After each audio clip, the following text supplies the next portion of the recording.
Hey folks, this is Rhykker with a gaming news wrap-up video where we discuss the happenings of the week. This week's topics include what we actually learned from the big Microsoft leak this week, a follow-up on that huge Unity debacle, Cyberpunk's expansion getting rave reviews, and more. As always, discussion timestamps can be found in the description below, but right before you skip ahead, just a quick reminder to ring that sub notification bell to be alerted to new Saturday episodes and stay up to date with gaming news highlights. Now before I move on, just a quick word from this video's sponsor, Sterling Pacific, a premium luggage brand that makes aluminum travel cases. Sterling cases feature full-grain Italian leather handles. No plastic anywhere. Sterling is true full aluminum construction, including aluminum hubcaps on the wheels. And they opted for 2 oversized wheels rather than the 4 little wheels that are common today in order to provide maximum control over rough terrain. And I can't imagine navigating cobblestone streets without 2 big wheels. They even included locks that make that satisfying sound. My old luggage got all bent and deformed, which made me really anxious to travel with my camera equipment. But Sterling? This thing's built like a tank. Sterling cases feature impact-bearing ridges and reinforced aluminum corners. With Sterling Pacific, I never have to worry about the safety of my most precious cargo. But I put this thing to the test. I stepped on it. I jumped on it. I dropped it from 5 feet, from 8 feet. Most bags on the market are tested from 10 feet, which is an absolute worst case scenario that pretty much never happens. But I took it to 12 feet, and all that happened was a few small scratches and scrapes. And to make it more accessible, Sterling Pacific has provided my audience with a special offer.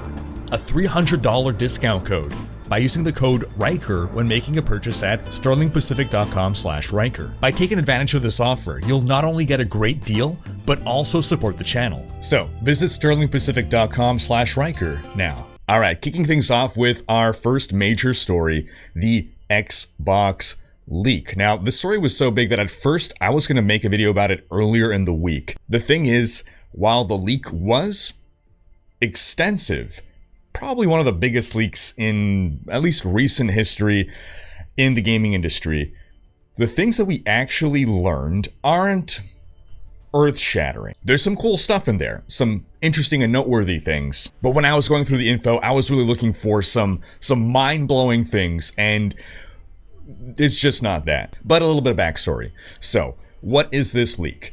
Microsoft and the FTC, they've been in court forever in order for Microsoft to acquire Activision Blizzard. It was Microsoft versus the FTC, and both sides had to present arguments and evidence to support, in Microsoft's case, why it should be allowed to go through with the acquisition, and the FTC proving why it would be anti-competitive for that to happen.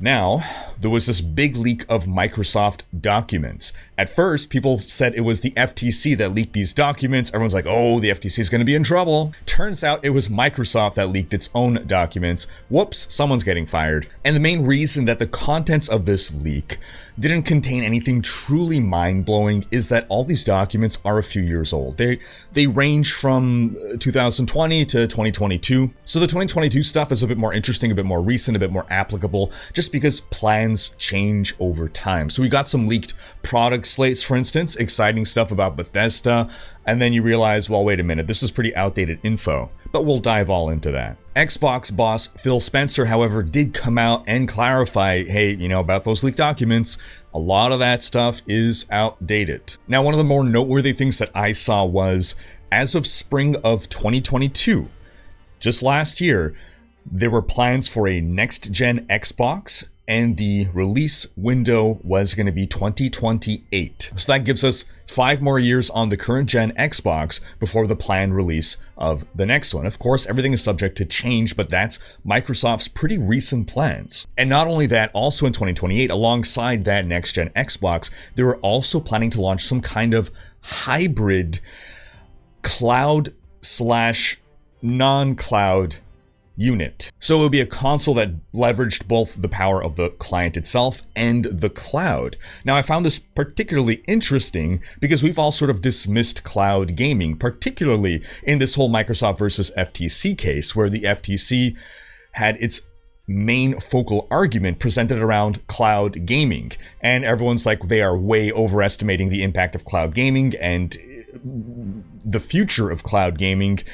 Now, all of a sudden, oh, apparently Microsoft actually has pretty current plans for just 5 years from now to expand into cloud gaming. And those discussions on cloud gaming, May 2022. Again, not that long ago. All things considered when you factor in when these court cases began. On top of that, we also saw some plans for a hardware refresh on the current-gen Xbox. That was planned for 2024, targeting October for a price of $500. That would have been an upgrade for the Xbox Series X. It would have been cylindrical, there would have been no optical drive, and it would have been 2 terabytes. Then the Xbox Series S would get a similar unit, 1 terabyte for $300. Now, as I said before, we also got a leaked product slate for Bethesda's upcoming titles. A lot of those have already released at this point. Eurogamer put together this table, and it is dated July 2020, so again, quite outdated by now. Redfield and Starfall are slated for 2021. That obviously didn't happen. Now, we should clarify that is fiscal year 2021. The fiscal year starts in spring, ends in spring of next year, so fiscal year 2021 actually extends into spring 2022. Still, they released in 2023, so... But we also see some other titles there that haven't even been revealed. Dishonored 3. A lot of people will be happy about that. A remaster for Oblivion, for Fallout 3. A sequel to Ghostwire Tokyo. We also see some additional DLC and expansions for Doom, The Elder Scrolls Online, even Starfield.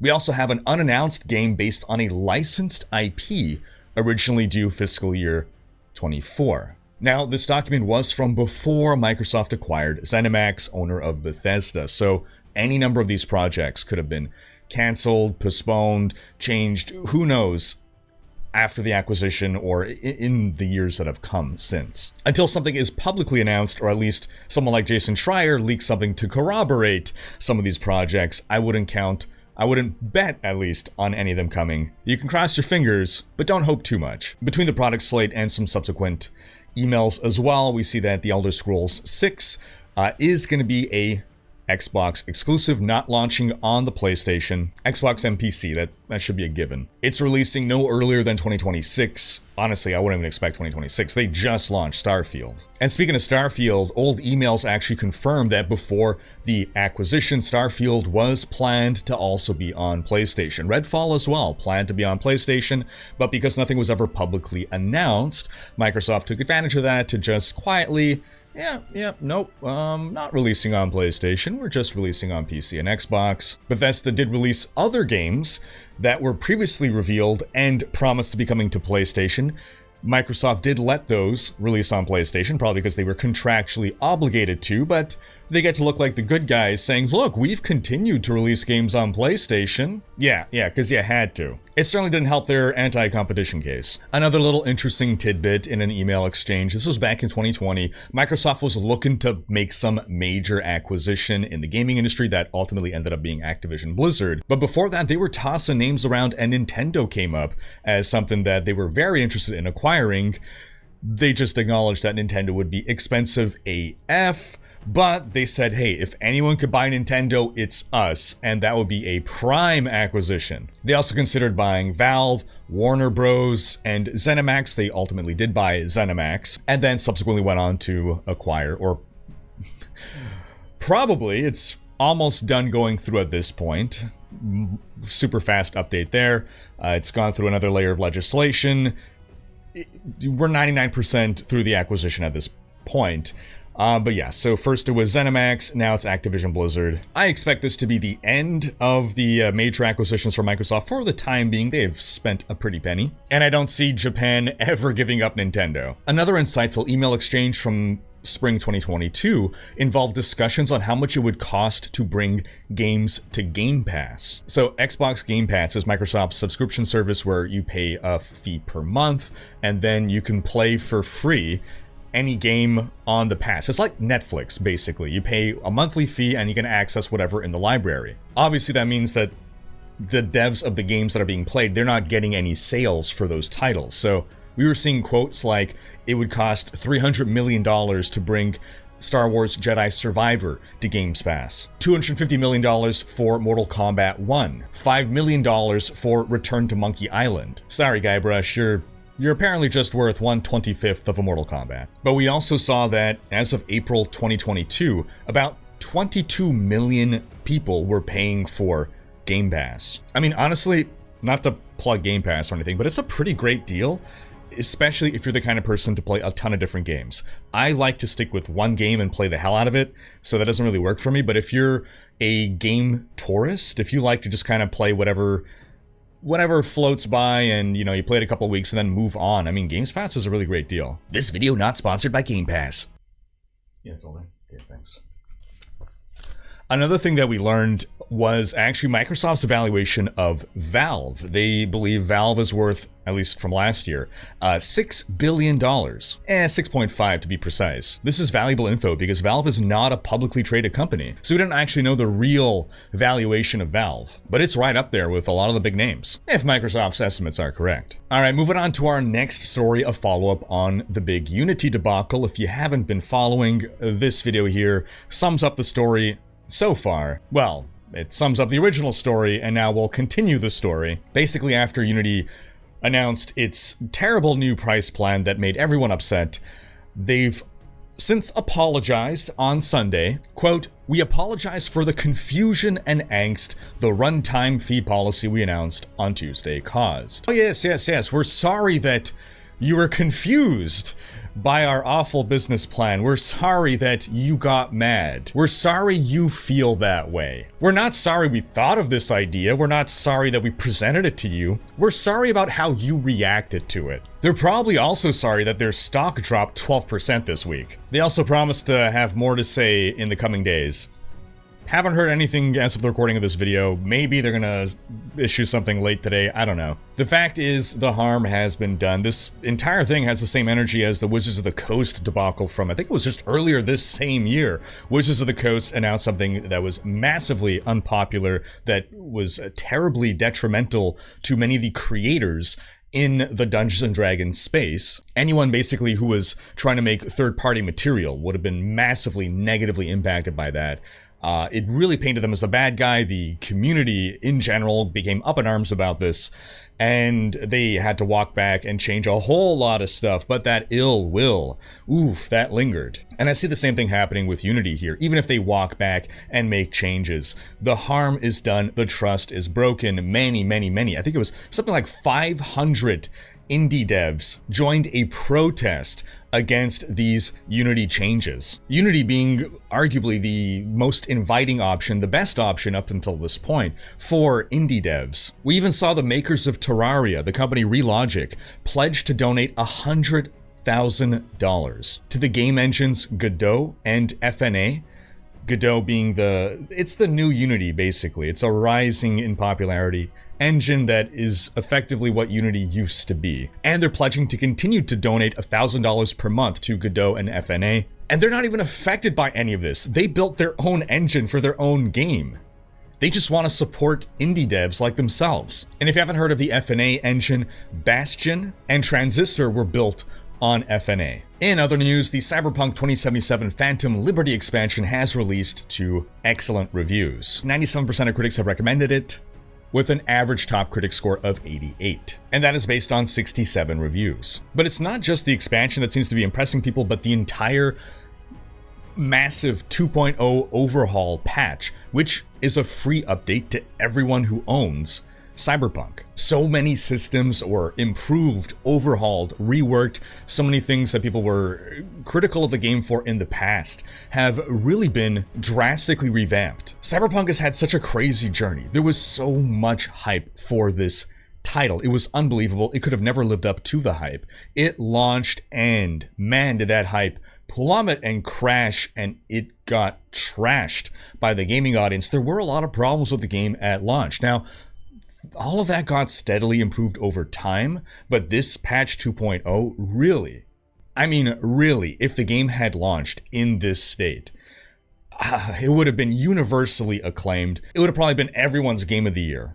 The patch even introduces NVIDIA's latest ray tracing tech that massively improves performance and the visuals. If you bought Cyberpunk, back on release, and then haven't really played it since, now's a great time to revisit, even if you don't buy the expansion. And if you do buy the expansion, my understanding is you can start a new playthrough.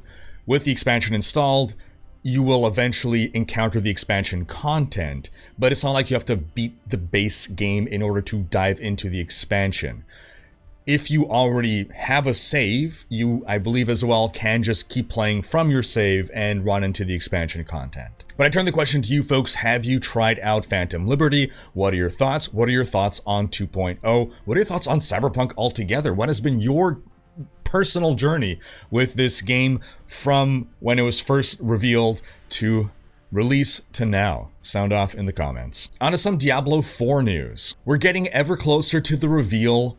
Well, I guess not the reveal anymore. The deep dive into what Season 2 is going to be. Again, that was expected to be in early October, and we've now had further clarification and confirmation. Rod Ferguson and Adam Fletcher on Twitter, they're quite hyping up the dev streams in which they're going to talk about the season. Rod was saying that there's so much stuff in Season 2 that they'll have to host 2 deep dive streams to cover it all. And Adam Fletcher estimated that both streams would be around 2 hours in length. He further confirmed that they're targeting first week of October to go over the details. Now, personally, I'm getting a little anxious about this. Season 1 was disappointing for a lot of people, and expectations were high. Understandably so, not unjustifiably high. Expectations were high. This is Blizzard banging on all cylinders. The fact that they are now hyping up Season 2 and how much it's gonna have in it this much, if they don't deliver, they have really set people up for disappointment. You can argue that for Season 1, they didn't tell us it's gonna be a huge season. It was, it can be argued, well, it's your own fault for hyping up Season 1 so much, for thinking that there'd be so much in Season 1. Fine, my bad for expecting Season 1 of a newly launched, massive AAA title to be a big, awesome season. Fine, my bad. But now they're saying there's gonna be a lot in Season 2. So I like to keep my expectations low so that I don't set myself up for disappointment, but I feel like I'm being pumped up to expect a lot for Season 2, and I'm getting excited for it, and I'm concerned that I'm getting excited for it. But I look forward to seeing what the reveal streams will be all about. That's 4 hours of streams. I will make summary videos going over all the important points. For those of you who still care, I know a lot of you have moved on from Diablo 4. I know a lot of you were disappointed. I will still continue to keep you up to date on what's going on with D4 in case that's enough to bring you back, or if it just confirms to you that you made the right decision to move on. Meanwhile, Inarius and Lilith coming to Call of Duty has been confirmed in time for the Halloween event. These two will be available as operators. With Season 6 coming to Modern Warfare and Warzone, you can grab the Lilith and Inarius operator skins. In other news, some layoffs have hit Crystal Dynamics, owners of Tomb Raider. As a reminder, Embracer Group bought Crystal Dynamics and Eidos Montreal, formerly owned by Square Enix. They bought them for a steal of a deal. Embracer's been gobbling up a bunch of studios, and then what happened was, allegedly, earlier this year, a $2 billion deal fell through, and since then, they have implemented austerity measures, cost-cutting measures. They are restructuring. And when this was originally announced, Crystal Dynamics made a statement saying, we're not going to be impacted by this, or specifically the next Tomb Raider will not be impacted by this, nor their collaboration on the Perfect Dark reboot. Now, 10 people have been laid off, 9 being from marketing and branding, 1 being from IT. Given the estimated size of Crystal Dynamics, that's roughly 5% of their team. So it's not a huge amount of layoffs. And given that they are not expected to be releasing any games anytime soon, culling the marketing department, unfortunately, well, of course, sad for everyone who lost their jobs. Where are you gonna, if you have to let go of people, where are you gonna let go? Well, we got these marketing people that we're keeping on payroll. We don't have any games to market right now. Kinda makes sense. Factor in that their latest game, Marvel's Avengers, is actually getting delisted.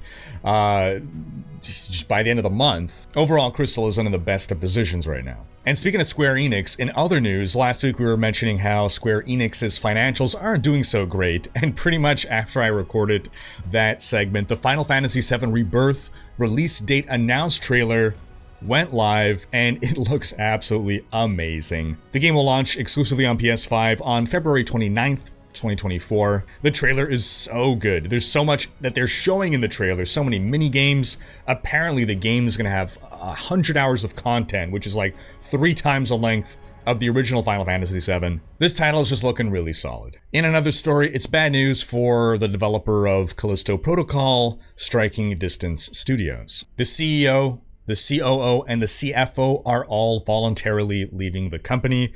The CEO being the co-creator of Dead Space. And Callisto Protocol, I mean, the entire company came together to make a spiritual successor to Dead Space. And unfortunately, the game just flopped. It released to mediocre reviews. They were targeting 5 million sales. It got about 2 million. In recent months, the company laid off about 30 employees, which was about a quarter of their workforce. But now with the captain and the officers abandoning ship, I have no hopes for this company.